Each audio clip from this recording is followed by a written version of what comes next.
அருட்பெருஞ்சோதி அருட்பெருஞ்சோதி தனிப்பெரும் கருணை அருட்பெருஞ்சோதி. எல்லா உயிர்களும் இன்புற்று வாழ்க, வள்ளல் மலரடி வாழ்க வாழ்க, கொல்லா வருதம் குவளை எல்லாம் ஓங்குக, நல்லோர் நினைத்த நலம் பெறுக, நன்றி நினைத்த எல்லோரும் வாழ்க இசைந்து.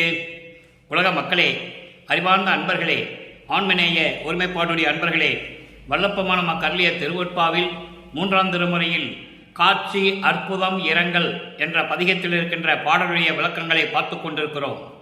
காட்சி அற்புதம் மொத்தம் 10 பாடல்களை கொண்டது. இதுவரையில் 5 பாடலுடைய விளக்கங்களை பார்த்திருக்கிறோம். இன்று 6வது பாடலுடைய விளக்கத்தை பார்க்க போகிறோம். இந்த பாடலுடைய விளக்கத்தை பார்ப்பதற்கு முன்னால் சிறிய முன்னுரை.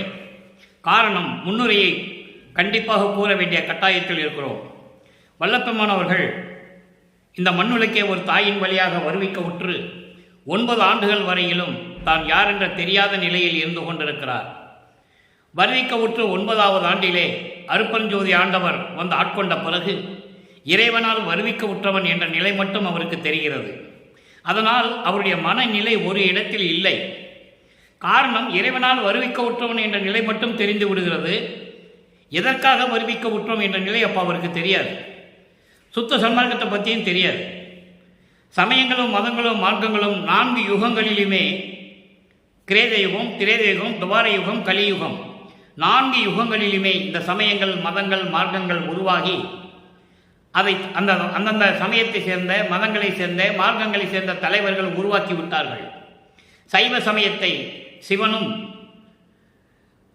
வைணவ சமயத்தை திருமாலும், கௌபார சமயத்தை முருகனும், காணாபத்திய சமயத்தை விநாயகனும், சௌபாரம் சமயத்தை சூரியனும், சாதனம் சமயத்தை பராசக்தியும் உருவாக்கி அதற்கேற்றபடி வழிபட வைத்து ஆலயங்களை அமைத்து எல்லாமே செய்து விட்டார்கள். அதே போன்று மார்க்கங்களும் சரி, கலங்க மார்க்கம், நவநீத மார்க்கம், திராவக மார்க்கம், பஸ்ப மார்க்கம், தாச மார்க்கம், சர்புத்திர மார்க்கம், சக மார்க்கம், சமய மார்க்கம், இப்படி பல மார்க்கங்களும் உருவாகிவிட்டன. இந்த சமயங்களும் மதங்களும் மார்க்கங்கள் எல்லாம் இறைவனைகளை, அந்த பதத்தலைவர்களை, சமய தலைவர்களை எப்படியெல்லாம் உருவகப்படுத்தின என்பதை ஒவ்வொரு பாடலிலும் வள்ளல் பெருமானும் நமக்கு அருளியிருக்கிறார்கள். காரணம், அந்த காலகட்டங்களில் அவர் அந்த நிலையில்தான் இருந்து கொண்டிருக்கிறார். அவர் சுத்த சன்மார்க்கத்தை உலக மக்களுக்கு தெரிவிப்பதற்காக வருவிக்க உற்றவர். அதை பின்னால் சொல்லுவார். அதப்பா அவருக்கு தெரியாது. அதனால அருட்பெருஞ்சோதி ஆண்டவர் தன் மகனுக்காக திருவிளையாடல் செய்கிறார். தன் மகனை சமயங்களிலும் மதங்களிலும் மார்க்கங்களிலும் இருக்க செய்து, அதன் பின் இந்த மார்க்கங்கள் எல்லாம் முடிந்து விட்டன, இதனால் மக்களுக்கு இனிமே எந்த பிரயோஜனமும் இல்லை, எந்த பலனும் இல்லை என்ற மக்களிடம் சொல்லுவதற்காகவும் சுத்த சன்மார்க்கத்தை தன் மகனிடம் கொடுத்து இந்த உலக மக்களை எல்லாரையும் சுத்த சன்மார்க்கத்தில் சேர்த்து அவருடைய வாழ்க்கை, உலக மக்களுடைய வாழ்க்கை மேம்படைய வேண்டும் என்பதற்காகவும் அவர் வருவிக்க செய்தவர் தன் மகனை.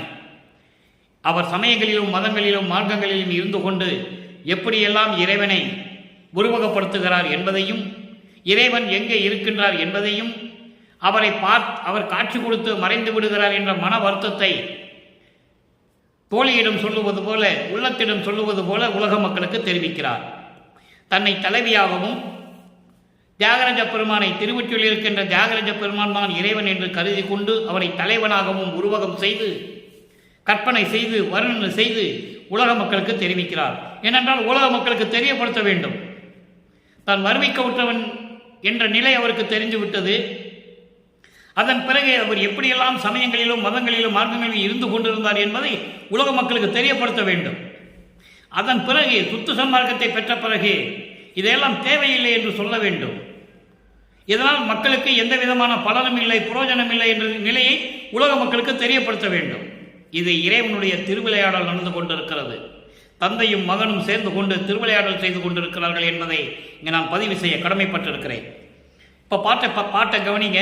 இந்த பாடலை பார்த்தவுடன் பதவுரை, அதன் பின் விளக்க உரை பார்த்தவுடன் இந்த பாடலுக்கு ஏற்றபடி நமது பிள்ளை பெருமானவர்கள், அதாவது செல்வப்பிள்ளை, அருட்பெருஞ்சோதி ஆண்டவர் தன் மகனுக்கிட்ட பெயர் செல்வப்பிள்ளை. அதனால்தான் பிள்ளை பெருமான் என்று சொல்லுவேன். பிள்ளை பெருமான் அவர்கள் சுத்த சன்மார்க்கத்தை பெற்ற பிறகு இந்த பாட்டிற்கு ஏற்றபடி, இந்த பாட்டில் கூறப்பட்ட அந்த நிலைகளுக்கு ஏற்றபடி 6ஆம் திருமுறையிலே எப்படி விளக்கம் இருக்கிறது என்பதை நாம் பார்க்க போகிறோம். நன்றாக கவனியுங்கள். கொற்றம் உடையார் திருவொற்றி கோயில் உடையார். அப்போ தியாகராஜ பெருமான் திருவொற்றியில் இருக்கிறார். அந்த நிலையை உலக மக்களுக்கு தெரிவிக்கிறார். ஏன்னா சொல்லிதான் ஆகணும். ஏன்னா இறைவனுடைய திருவிழா நடந்து கொண்டு இருக்கிறது, அது அவருக்கு தெரியாது. பின்னால் சொல்றாரு, இது எல்லாமே என்னுடைய தந்தை அல்பஞ்சாவுடைய திருவிளையாடல் என்று சொல்லுகிறார். அதற்கான ஆதாரங்கள் திருவற்பாவிலே உண்டு, யாரும் மறுக்க முடியாது. கொற்றமுடையார் திருவொற்றி கோயில் உடையார். இங்கே திருவொற்றியில் கோயில் உடையார் என்று சொல்லுவார். சுத்த சன்மார்க்கத்தை பெற்ற பிறகு இந்த பிரபஞ்சத்திலேயே இறைவன் இருக்கிற இடம் வடலூர் சத்தியஞான சபை என்று சொல்லுவார்.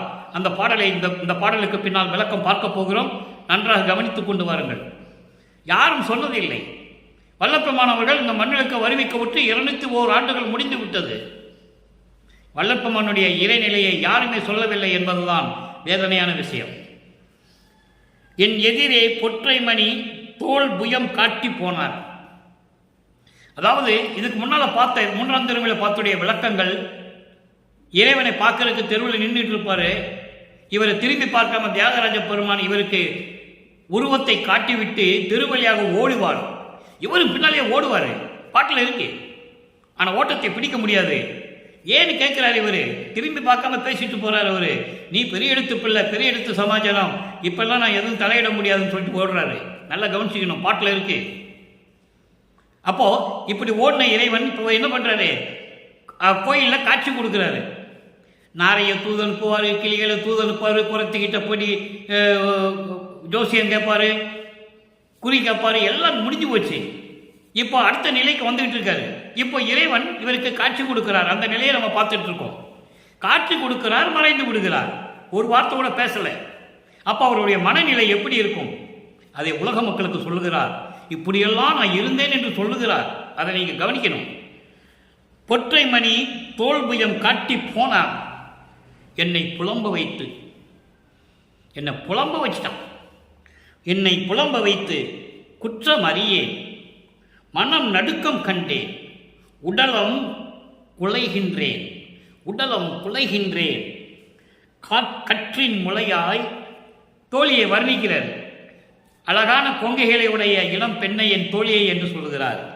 கற்றின் முளையாய் என்னடி நான் கனவோ நனவோ கண்டதுவே. இது பாடல். இப்போ இந்த பாடலில் வருகின்ற பதவுரை பார்க்க போறோம் பாருங்க. கொற்றமுடையார் அருள் செங்கோலாட்சி நடத்தி கொண்டிருக்கின்ற இறைவன், திருவொற்றியூர் கோயிலிலே இருக்கின்றவர். என் எதிரே எப்படி காட்சி கொடுக்கிறார் சொல்றார் பாருங்க. என் எதிரே பொன்னான அந்த தோள்களை காட்டி, வலுவுடைய தோள்களை காட்டி காட்டி மறைந்தார், காட்டி போனார். என்னை புலம்ப வைத்து எனக்கு காட்சி கொடுக்கிறாரு. என்னை புலம்பும்படி திரும்பி மறைஞ்சிட்டாரு. நான் என்ன தவறு செய்தேன்? குற்றம் அறியேன். நான் என்ன தவறு செய்தேன்? மனம் நடுக்கம் கண்டேன், மனம் நடுங்கிருச்சு. உடலம் குலைகின்றேன். உடலம் குலைகின்றேன் என்பது உள்ளம் வருந்துகின்றேன். உடலம் என்பது உள்ளம். உள்ளம் வருந்துகின்றேன். என்னடி தோழி, அழகான கொங்கைகளை உடைய என் தோழியே, நான் கண்டது கனவா நனவா என்று எனக்கு தெரியவில்லை என்று தோழியிடம் சொல்லுவது போல உள்ளத்திடம் சொல்லுகிறார். உள்ளத்தை தோழியாக வர்ணனை செய்கிறார். உள்ளத்திடம் சொல்லுவது போல உலக மக்களுக்கு தெரிவிக்கிறார். அது பார்ப்போம். இப்போ இந்த பாடலுடைய பதவுரை பார்த்தாச்சு. பாடலுடைய விளக்க உரை பாருங்க.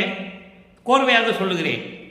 அருள் செங்கோல் நடத்தும் இறைவன், திருவொற்றியூரிலே இருக்கின்ற இறைவன், அவர் என் எதிரிலே வந்து மலை போன்று பொன்னான அந்த புயம் கொண்ட, அதாவது தோள்களை கொண்ட அந்த உருவத்தை எனக்கு காட்டி புலம்ப வைத்து விட்டார். மீண்டும் மறைந்து விட்டார். உருவத்தை காட்டினார், காட்சி கொடுத்தார். காட்சி அற்புதமாக இருந்தது. அதுக்குதான் காட்சி அற்புதம் இரங்கல் என்று அந்த தலைப்பை வைத்திருக்கிறார்கள் நமது பிள்ளை பெருமானவர்கள். இறைவனை காட்சியை பார்த்தேன், காட்சி அற்புதமாக இருந்தது. பின்னால் சொல்றாரே இரங்கல். இரங்கல் என்பது தலைவி வருந்துகிறார். இறைவன் காட்சி கொடுத்து விட்டு மறைந்து விடுகிறான் என்று சொல்லி தலைவி வருந்துகிறாள். தலைவி வருந்தி தோழியிடம் சொல்லுகிறார். உள்ளத்திடம் உள்ளத்திடம் சொல்லுவது போல உலக மக்களுக்கு சொல்லுகிறார். உலக மக்களே, நான் திருவொற்றியூர் கோயிலிலே நின்று கொண்டிருந்த போது திருவொற்றியூரில் இருக்கின்ற இறைவன், அருள் செங்கோலாட்சி நடத்துகின்ற இறைவன், பொன்னான புயங்களை கொண்ட இறைவன், மலை போன்று பொன்னான தோள்களை கொண்ட இறைவன், அப்படிப்பட்ட இறைவன் என் கண் எதிரே தோன்றி உருவத்தை காட்டினார், மறைந்து விட்டார், என்னை புலம்ப வைத்து விட்டார். உலக மக்களே, நான் புலம்பிக் கொண்டிருக்கிறேன். என்னை இந்த மண்ணுக்கு வருவிக்க செய்துவிட்டு இப்படியெல்லாம் இறைவன் திருவிளையாடல் செய்து கொண்டிருக்கார் என்று எனக்கு தெரியாது. என்னை புலம்ப வைத்து விட்டார். உள்ளம் நடுங்குகிறது, உள்ளம் வருந்துகிறது, மனம் நடுங்குகிறது. நான் எந்த தவறும் செய்யவில்லையே உலக மக்களே, நான் எந்த தவறும் செய்யவில்லை. இறைவன் எனக்கு காட்சி கொடுத்து மறைந்து விடுகிறான். எனவே நான் கண்டது நனவா கனவா என்று எனக்கு தெரியவில்லை உலக மக்களே என்று இந்த பாடலை உலக மக்களுக்கு தெரிவிக்கிறார். அதாவது தன்னை தலைவியாகவும் இறைவனை தலைவனாகவும் வர்ணனை செய்து அதை தோழியிடம் சொல்லுகிறார். தோழி என்பது உள்ளம். ஏனென்றால் இப்படியெல்லாம் சொன்னாதான் அந்த காதல், இறைவன் மீது உள்ள காதல் உலக மக்களுக்கு சொல்ல முடியும். சாதாரணமாக சொன்னால் இதெல்லாம் சொல்ல முடியாது. அதனால் ஒரு காதலனாகவும் காதலியாகவும் வர்ணனை செய்து சொன்னால் ரொம்ப அழகாக சொல்லலாம். அதான் இதை சொல்லுகிறார். ஆக உலக மக்களுக்கு தெரிவித்து விட்டார். உலக மக்களே, இறைவன் இந்த மண்ணுலகிற்கு என்னை வருவிக்க உற்று நான் யார் என்று தெரியாத நிலையில் இருந்தபோது சமயங்களிலும் மதங்களிலும் மார்க்கங்களிலும் ஈடுபட்டு நான் இறைவனை காண்பதற்காக திருவொற்றியூர் சென்று கொண்ட போது என்னை தெருவழியை நிற்க வைத்துவிட்டு தெருவழியாக ஓடுகிறார். நாளையும் கிளிகளையும் தூது அனுப்பி பார்த்தேன், எந்த பலனும் இல்லை. ஒரு குறத்தி பெண்ணிடம் போய் கூட குறி கேட்டு விட்டேன், குறியும் ஓடவில்லை. இறைவன் திருவிளையாடல் செய்து கொண்டிருக்கிறான். நான் என்ன செய்வது உலக மக்களே? எனக்கு காட்சி கொடுக்கிறார், மறைந்து விடுகிறார், என்னை புலம்ப வைத்து விட்டார். மனம் நடுங்குகிறது. நான் எந்த குற்றமும் செய்யவில்லையே, என்ன செய்வதென்று எனக்கு தெரியவில்லையே, என் உள்ளம் வருந்துகிறது. உலக மக்களே, நான் இந்த நிலையில் தற்போது இருந்து கொண்டிருக்கிறேன் என்று சொல்லி இந்த பாடலை நமக்கு அருளியிருக்கிறார்கள். அதன் பிறகு காலங்கள் மாறுகின்றன, ஆண்டுகள் கடந்தோடி சென்று கொண்டிருக்கின்றன. இறைவன் திருவிளையாடல் மறுபடியும் தொடங்குகிறது. அருட்பெருஞ்சாண்டவனுடைய திருவிளையாடல் மறுபடியும் தொடங்குகிறது. சுத்த சன்மார்க்கத்தை தன் மகனிடம் கொடுத்து இன்னும் நிறைய விஷயங்கள் இருக்கு. 3ஆம் திருமுறையை முடிக்கணும், அதுக்கப்புறம் நம்ம 4ஆம் திருமுறைக்கு போகணும். அங்கதான் சுத்த சன்மார்க்கம் வாங்குறாரு. அப்ப 4ஆம் திருமுறை சொல்லும் போது உங்களுக்கு முழு விளக்கமும் வந்துடும். இப்போ இந்த பாடலை கேட்டபடி விளக்கம் கொடுக்கணும். ஏன்னா நிறைய பேசலாம், விளக்கங்கள் நிறைய இருக்கு. நமக்கு நேரம் தான் பத்தாது, நேரம் பத்தாது. இதுவே 40 நிமிஷம் ஆயிடுது பேசினா. அப்போ இப்போ 6ஆம் திருமுறைக்கு வந்துடுவோம். சுத்த சன்மார்க்கத்தை வாங்கினதுன்னு சொல்லி வந்துடுவோம். சுத்த சன்மார்க்கத்தை வாங்கியாச்சு. சுத்த சன்மார்க்கத்தை வாங்கின பிறகு இறைவனுடைய காட்சி, கண்கொள்ளா காட்சி. அங்கே காட்சி அற்புதம் சொல்லுவார். 3ஆம் திருமுறையில் இன்னைக்கு நம்ம பார்த்த 6வது பாடலில் சொல்லுவார். இன்னைக்கு நம்ம பார்த்த பாடல் 6வது பாடல். அற்புதம், காட்சி அற்புதம், மறைந்து விட்டார். தலைவி வருந்துகிறார், இவர் வருத்தப்படுறார். இப்போ சுத்த சன்மார்க்கத்தை பெற்ற பிறகு கண்கொள்ளா காட்சி, மறையிறதில்லை. இறைவன் கண்கொள்ளா காட்சி தன் மகனுக்கு எப்படி காட்டுகிறார். அவன் எப்படிப்பட்ட இறைவன், அந்த இறைவன் எப்படியெல்லாம் அருளை பெற்றுக்கொண்டார், தெளிவாக பார்க்க போகிறோம். நல்லா கவனிங்க. இன்னைக்கு விட்டோம்னா விளக்கம் பெற எங்கேயும் உங்களுக்கு கிடைக்காது. நல்லா கவனிங்க. முளையானே, சுத்த சிவவெளியில் தானே முளைத்தானே. நல்லா கவனிக்கணும். இறைவனுடைய நிலையை சொல்றாரு. பிரபஞ்சத்தில் மறைக்கப்பட்ட உண்மை, மண் தோண்டி மறைக்கப்பட்ட உண்மை. முளையானை, சுத்த சிவவெளியில் தானே முளைத்தவனே. முளையானை என்பது ஒரு தாய் வயிற்றில் பிறக்காதவனை. அப்போ சுத்த சிவவெளியில் தானே முளைத்தானே. சுத்த சிவவெளி, அதுதான் 16வது நிலை, இறைவன் இருக்கின்ற இடம். சரியை கிரியை யோகம், இந்த முன்னாக்க 12 நிலைகளை கடந்து ஞான சரியை, ஞான கிரியை, ஞானத்தில் யோகம், ஞானத்தில் ஞானம், அதான் சிவஞான வெளி. அந்த சிவஞான வெளியில் தானே முளைத்தவனை, சுயமாக தோன்றிய இறைவன். அதான் சொல்லுவார், ஆதியும் அந்தமில்லா இறைவன் என்று சொல்லுவார், சுயமாக தோன்றிய இறைவன் என்று சொல்லுவார். அதுதான் இங்க சொல்றாரு. ஒரு தாயின் வயிற்றில் முளைக்காதவனை, ஒரு தாயின் வயிற்றிலிருந்து பிறக்காதவனை. அப்ப இவர் கேட்பார் ஒரு இடத்துல, நல்லா கவனிக்கணும். நீ மட்டும் சுயமா தோன்றினையே, என்ன மட்டும் ஏன் ஒரு தாய் வயிற்றிலிருந்து கொண்டு வந்தாய் என்று ஒரு கேள்வி கேட்பார். அதற்கு விளக்கம் இருக்கிறது. 4ஆம் திருமுறை சொல்லும் போது அந்த விளக்கம் சொல்லுவேன், அதான் சரியா இருக்கும். இவர் கேட்பார் அப்பா கிட்ட, நீ மட்டும் சுயமா தோன்றினையே, என்னையும் உன் பக்கத்திலே வைத்துக் கொண்டாய், விண்ணுலகத்திலே செல்வப்பிள்ளை என்று பெயரிட்டாய், அப்புறம் ஏன் என்ன ஒரு தாயின் வழியாக கொண்டு வந்தாய் என்று கேட்பார். பாடலிலே இருக்கிறது. 4ஆம் திருமுறை வரைக்கும், 4ஆம் திருமுறை வரை அந்த விளக்கம் நான் கண்டிப்பாக தருவேன். அதான் சரியாக இருக்கும்.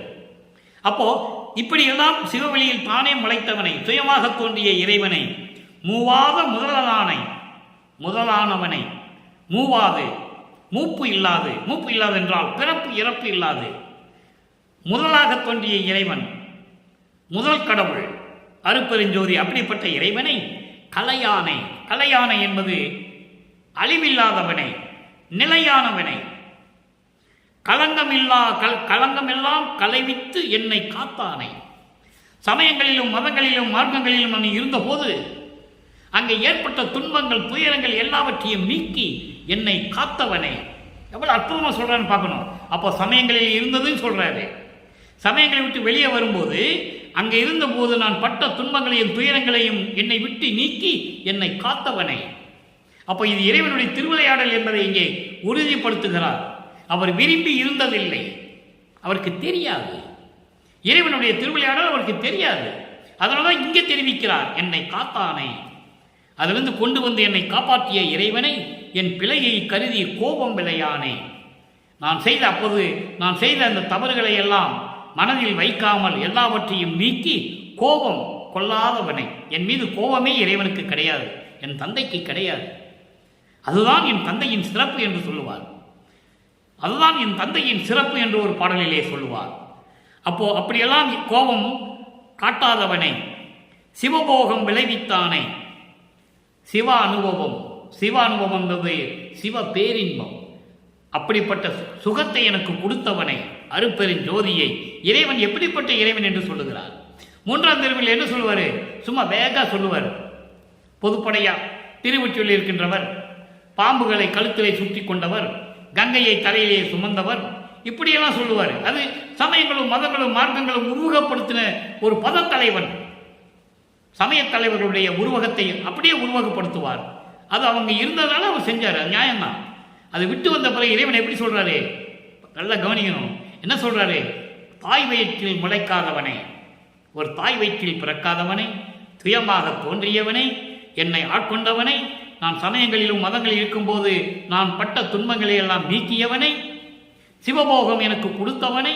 எப்படி சொல்றாரு பாருங்க. அதுக்கு அடுத்து சொல்றாரு பாருங்க, வேண்டாமை வேண்டால் இவை மேவி என்றும் இளையாமை. வேண்டுதல் வேண்டாமை, விருப்பு வெறுப்பு, இது ரெண்டும் சேர்ந்து சமமாக, விருப்பம் இல்லை வெறுப்பும் இல்லை, விருப்பு வெறுப்பு இல்லாமல் இருக்கின்ற இளையானை. இளையானா பொருந்தியவனை. இறைவனுக்கு ஏது விருப்பு வெறுப்பு? எல்லா உயிர்களுக்கும் இறைவனுக்கு சமம்தானே. அப்படிப்பட்ட நிலையில் இருக்கின்ற இறைவனை மூத்தானே, எல்லாருக்கும் மூத்தவன், உயர்ந்தவன், முதலானானை, மூப்பு இல்லாதவன், இறப்பு இல்லாத மூப்பு இல்லாதவன், எம்மானை கண்டு கழித்திருக்கின்றேனே, என் தலைவனை, சுத்த சன்மார்க்கத்து தலைவனை கண்டு கழித்திருக்கின்றேனே. எவ்வளவு உண்மையை முற்றுப்புள்ளி வைக்கிறார். நான் இறைவனை பார்த்துட்டேன், இப்படிப்பட்ட இறைவன் நான் உள்ளம் கண்டு கழித்திருக்கின்றேன் என்று சொல்லிவிட்டார். 3ஆம் திருமணில் என்ன சொல்லுவாரு? காட்சி கொடுத்தாரு மறைஞ்சிட்டாரு, காட்சி கொடுத்தாரு மறைஞ்சிடுவார், இப்படிதான் சொல்லுவார். அப்ப நான் நடுங்கிய நடுக்கம், என் மனம் நடுங்கிய நடுக்கம் யாருக்கு தெரியும் என்று சொல்லுவார். இங்கே மனதார மனமகிழ்ந்து அந்த அப்படிப்பட்ட இறைவனை நான் பார்த்து விட்டேன், அருட்பெருஞ்சோதியை என்று சொல்லுகிறார். அடுத்த பதிகம் 62, ஆற்ற மாட்டாமையில் 6வது பாடல். அதாவது இனிமேல் உலக மக்கள் துன்பப்படுவது துயரப்படுவதை என்னால் பார்த்து கொண்டு சகித்து கொண்டு இருக்க முடியாது. இறைவனிடம் தன் தந்தையிடம் சொல்லுகிறார், எல்லாம் சரிதான், என்னை நீ கொண்டு வந்த சுத்த சன்மார்க்கத்தை மக்கள்கிட்ட சொன்ன சொல்லியாச்சு. இனிமே மக்கள் துன்பப்படக்கூடாது. சமயங்களிலும் மதங்களிலும் மார்களில் வச்சுக்கிட்டு சும்மா துன்பப்பட்டுக்கிட்டு இருக்கக்கூடாது. இதை என்னால் பார்த்து கொண்டு சகித்துக் கொள்ள முடியாது என்று சொல்லுகிறார். 6வது பாடல். உலக மக்களிடம் இறக்கப்பட்டு தயவுப்பட்டவன் இறைவன் தான். அவர்தான் வள்ளற்பெருமான், அருட்பெருஞ்சோதியுடைய மகன், வறுமைக்கு உற்றவர். அதை நீங்கள் புரிஞ்சுக்கணும். எந்த பதத்தலைவனும் எந்த மதத்தலைவனும் உலக மக்களை பற்றி கவலைப்பட்டதே கிடையாது. மண்ணாசை கொண்டு போர் எடுத்து மாண்டு கொண்டிருந்தார்கள். காமத்தினால் ஒரு பெண்ணை சிறை எடுத்துக்கொண்டு உலக மக்களை இறக்க வைத்திருக்கிறார்கள். சண்டையிட்டு போரிட்டு எல்லாமே செத்து போனாங்க. ஆனால் நமது இறைவன் அப்படி அல்ல. உலக மக்களுக்காக தயவையும் கருணையோடும் எப்படியாவது உலக மக்களை காப்பாற்ற வேண்டுமே என்று சொல்லி வருவிக்க உற்றவர். அந்த நல்லா புரிஞ்சுக்கணும் நீங்க. அப்புறம் பாருங்க, அந்த பாடல் பாருங்க. எம் மேதகவும் உடையவர்தம் இதயத்து அமர்ந்த இறைவனே. நல்லா கவனிக்கணும். எம் மேதகவும் உடையவர்தம் இதயத்து அமர்ந்த இறைவனே.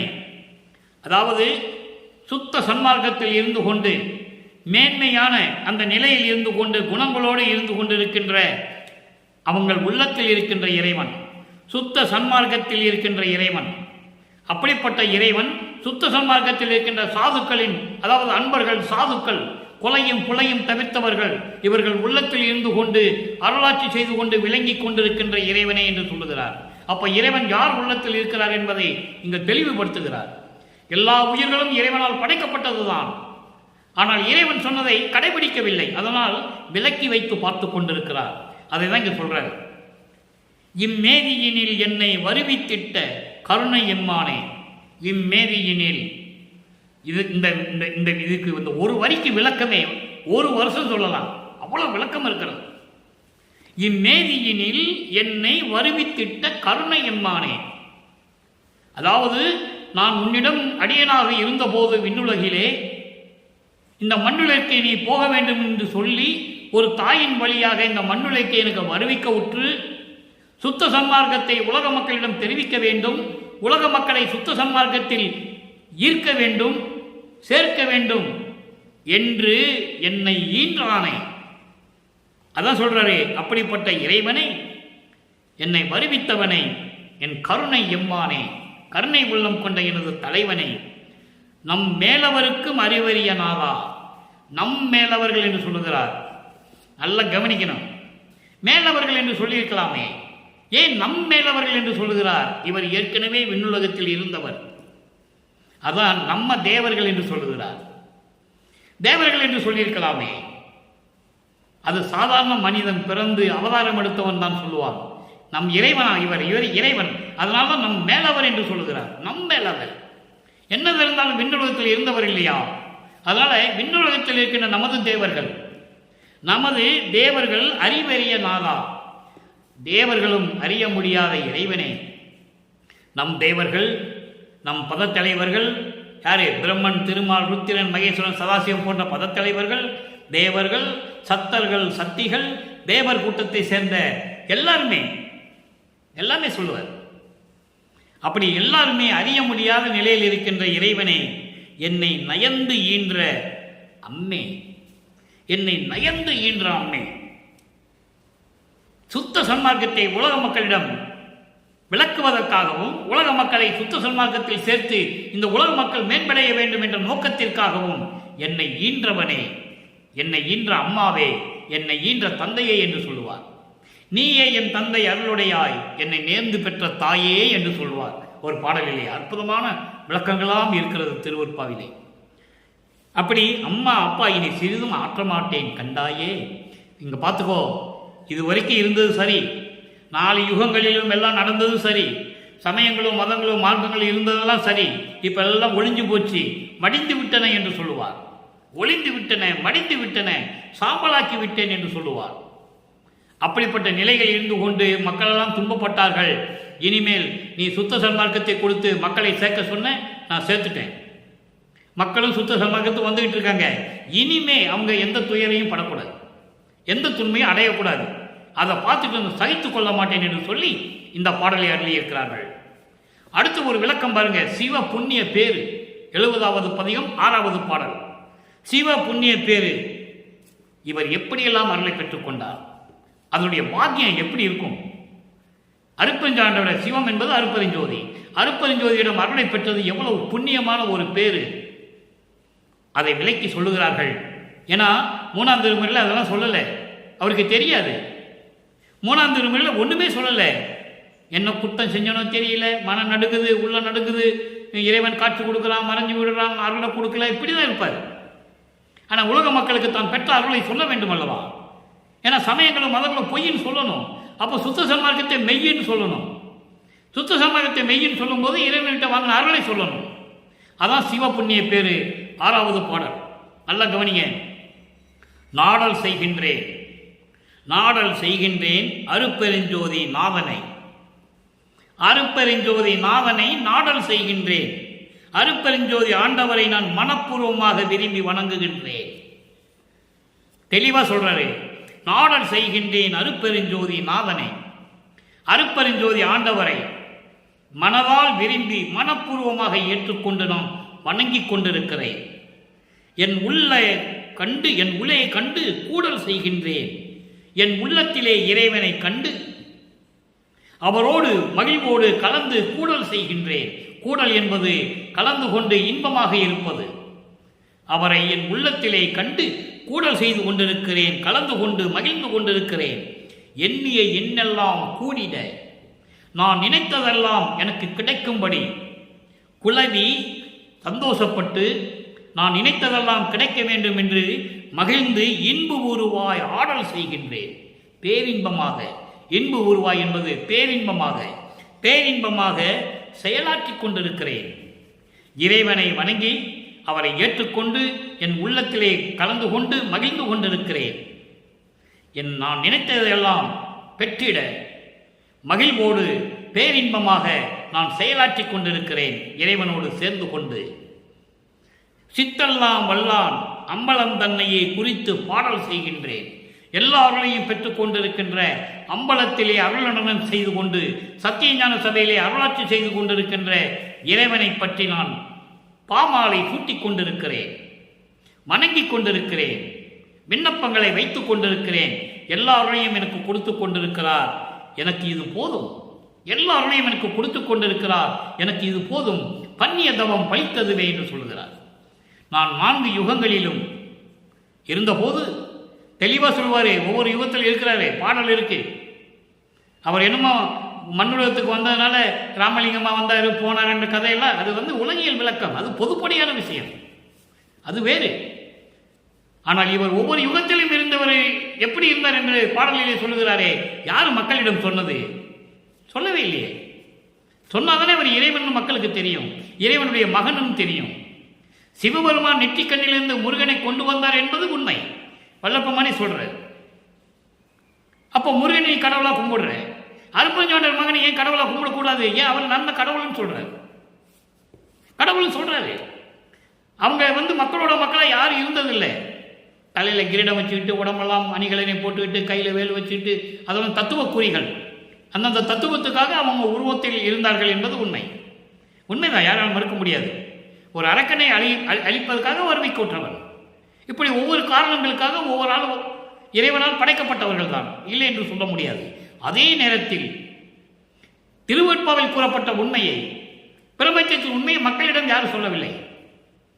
அருட்பெருஞ்சோதி திருவிளையாடல் அவருடைய மகன் வள்ளற்பெருமான் இதுக்காக தான் இவர் அறிவிக்க விட்டார் என்றதை திருவெட்பாவில் சொல்றார். அதை மக்களுக்கு சொல்லணும் இல்லை?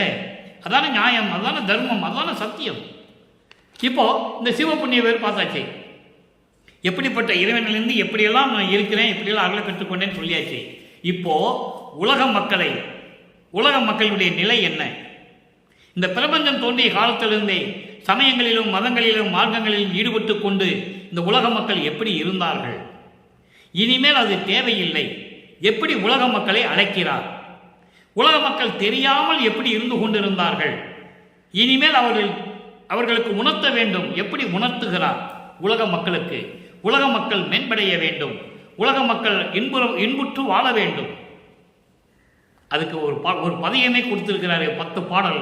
இது வரைக்கும் நம்ம 5 பாடலை பார்த்துருக்கோம், இன்னைக்கு 6வது பாடல். ஏன்னா 3ஆம் திருமுறையிலே அவர் சமயங்களையும் மதங்களையும் மார்க்கங்களையும் சார்ந்திருந்த போது சொல்லாத விளக்கம் சுத்த சன்மார்க்கத்தை பெற்ற பிறகு உலக மக்கள் மீது பரிதாபப்பட்டு இரக்கப்பட்டு தயவோடையும் கருணையோடையும் சொல்லிக் கொண்டிருக்கிறார்கள் நமது இறைவன் வல்லற்பெருமானவர்கள். 104வது பதிகம் உலகிற்கு உய்வகை கூறல். உலகிற்கு உய்வகை கூறல் என்பது உலக மக்கள் மேம்படைய வேண்டும் என்பதை உலக மக்களுக்கு தெரிவிக்கிறார்.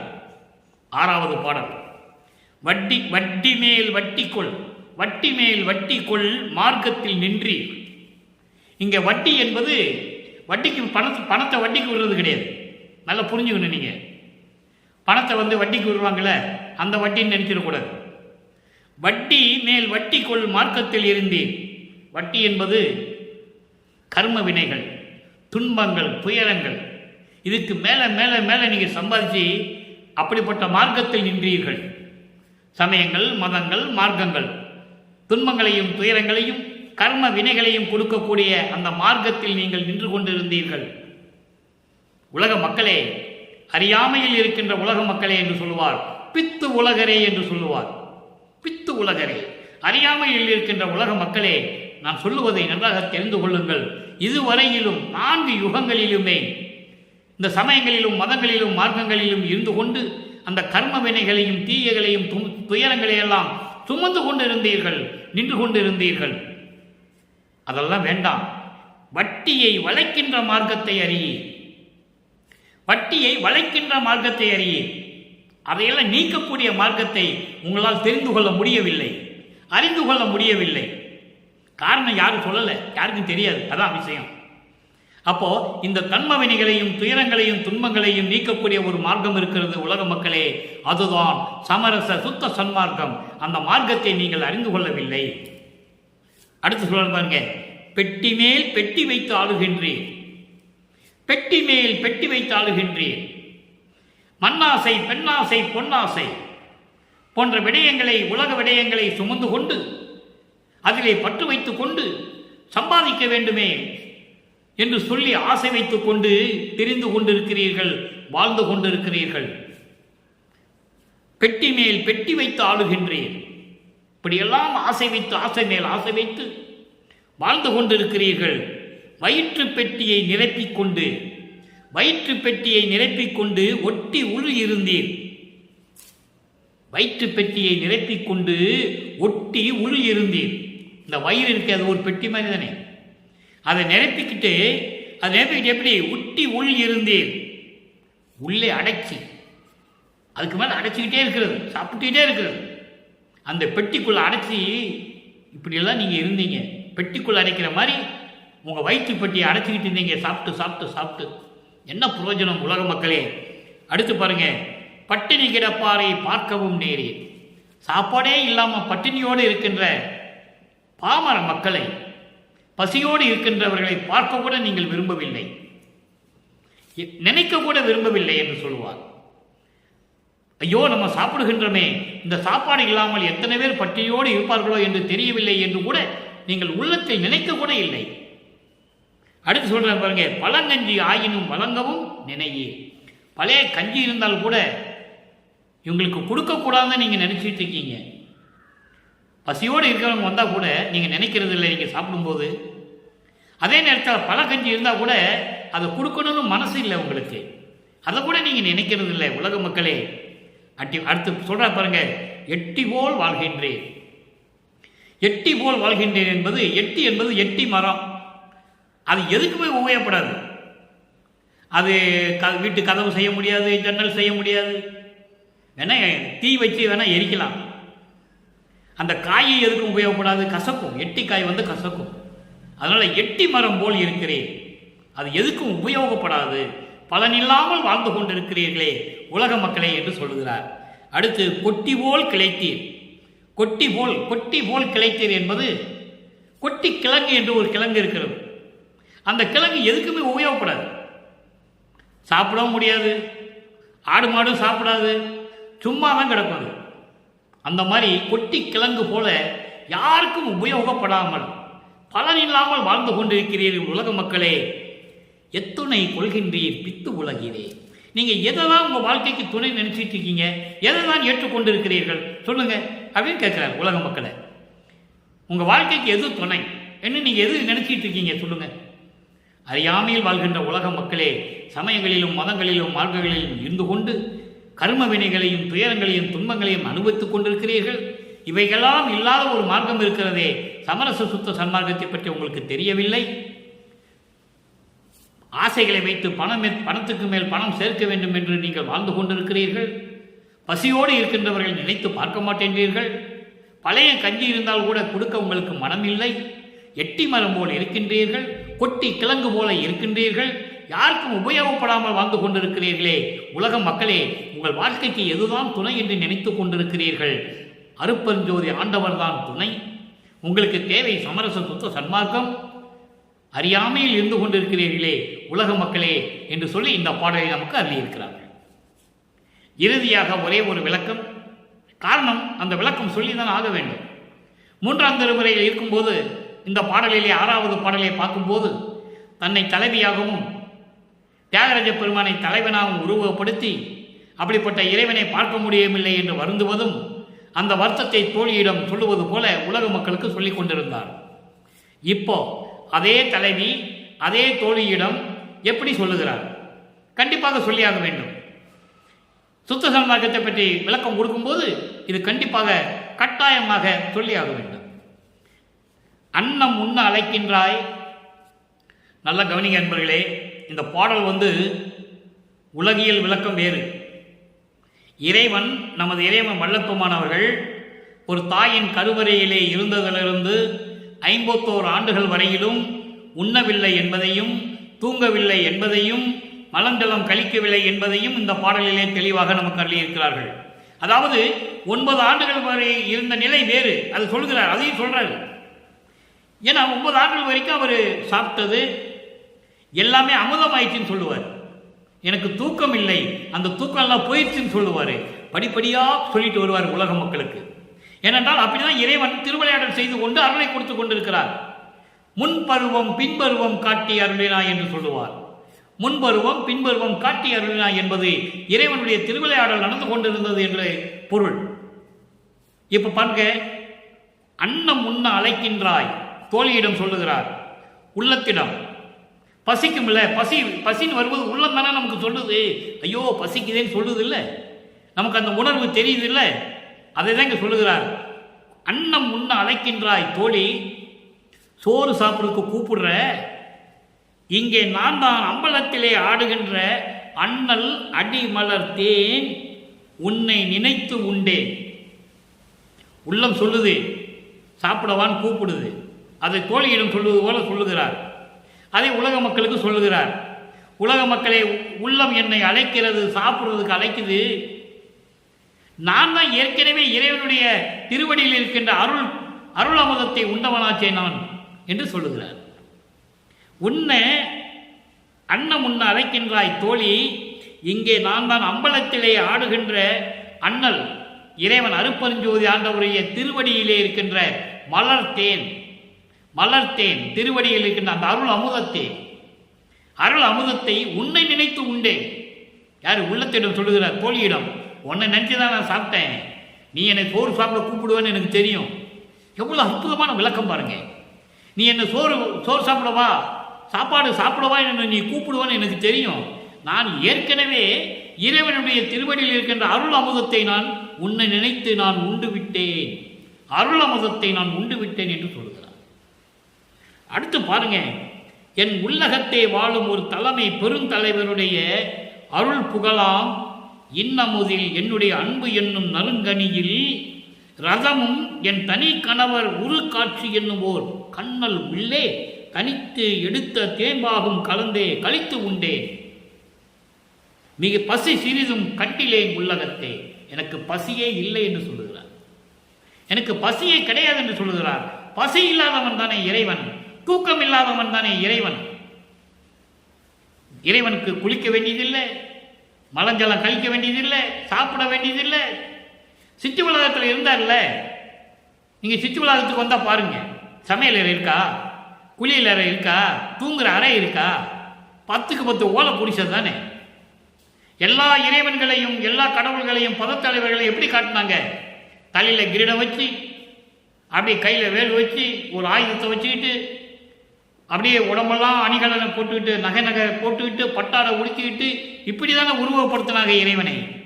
இறைவன் அப்படி இருக்க வேண்டிய அவசியம் இல்லை என்பதை காட்டுவதற்காகத்தான் குடிசைக்குள்ளே இருந்து கொண்டு ஒரு ஆடையை உடித்துக் கொண்டு, ஒரு ஆடையை முக்காடு போட்டுக்கொண்டு, கையை மடக்கி கொண்டு இருக்கிறார். நல்லா புரிஞ்சுக்கணும் நீங்க. இப்படி இந்த 4 யுகங்களிலே இறைவனை எப்படி பார்த்தாங்க, எப்படி காட்டினாங்க? அப்படியெல்லாம் இல்லை. இறைவன் இப்படியும் இருந்து இறைவனை மக்களுக்கு அருள் செய்ய முடியும், மக்களுக்கு நன்மை செய்ய முடியும் என்று காட்டியவர் நமது இறைவன் வல்லப்பெருமானவர்கள். அங்க பாத்ரூம் இருக்கா, கிச்சன் இருக்கா? ஒன்றும் கிடையாது. சத்தியஞான சபைக்கு போங்க, அங்க இருக்கா? இல்லை. இதில் எப்படி சாப்பிட்டாரு, எப்படி தூங்கினாரு, எப்படி குளிச்சாரு, எல்லாம் நீங்க சிந்திக்க வேண்டாம்.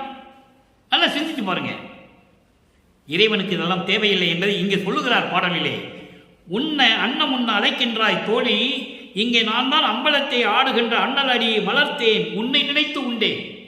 நீ என்னை கூப்பிடுவன் தெரியும், அதனால்தான் நான் அருளமுதத்தை உண்டு விட்டேன். அதோடு மட்டுமல்ல, என் உள்ளத்திலே இருக்கின்ற ஒரு தனி தலைமை தனி பெருந்தகை அருட்பெருஞ்சோதி. அப்படிப்பட்ட அருட்பெருஞ்சோதி ஆண்டவருடைய அருள் புகழ் எப்படி இருக்கு தெரியுமா? அவருடைய அருள் புகழ் என்னது? இன்னமுதில், அதாவது என்னுடைய அன்பு என்னும் அந்த அமுதில், அன்பு அமுதில் நறுங்கனியில் ரதமும், நல்ல பல சாறு, அதில் கரும்பு தேன் எல்லாம் கலந்தா எப்படி இருக்குமோ அது போன்று இருக்கின்ற அவருடைய அருள் அமுதை நான் உண்டேன். அதான் சொல்றாரு, கண்ணல் உள்ளே தனித்தெடுத்த தேம்பாகு. கரும்புக்குள்ளே தேம்பாகு இருக்கு.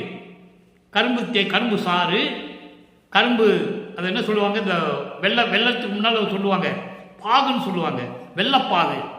அதெல்லாம் எவ்வளவு இனிப்பா இருக்கு தெரியுமா? அப்படி போன்று அவர் அருள் அமுதத்தை நான் உண்டு விட்டேன்.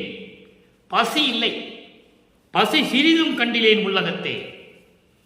உள்ளத்திலிருந்து பசி சிறிதளவு கூட எனக்கு கிடையாது, எனக்கு பசியே இல்லை என்று சொல்லுகிறார். ஏனென்றால் இறைவனுக்கு பசி இல்லை என்பதை நீங்கள் புரிந்து கொள்ள வேண்டும். இறைவன் சாப்பாடு சாப்பிடணும் அவசியம் இல்லை, தூங்கணும் அவசியம் இல்லை. நீங்கள் எல்லா கோயில்களுக்கு போங்க, அங்கே மடப்பள்ளி இருக்கும், அங்கே சமைச்சு நாங்கள் இறைவனுக்கு கொடுப்போம்னு சொல்லுவாங்க. அங்கே ஊஞ்சல் இருக்கும், இறைவன் தன் மனைவியோடு ஊஞ்சலிலே ஊஞ்சலாடி மகிழ்ந்து கொண்டிருப்பார் என்று சொல்லுவார்கள். பள்ளி அறை இருக்கும், படுக்கை அறை, எல்லா இடத்துலையும் உண்டு.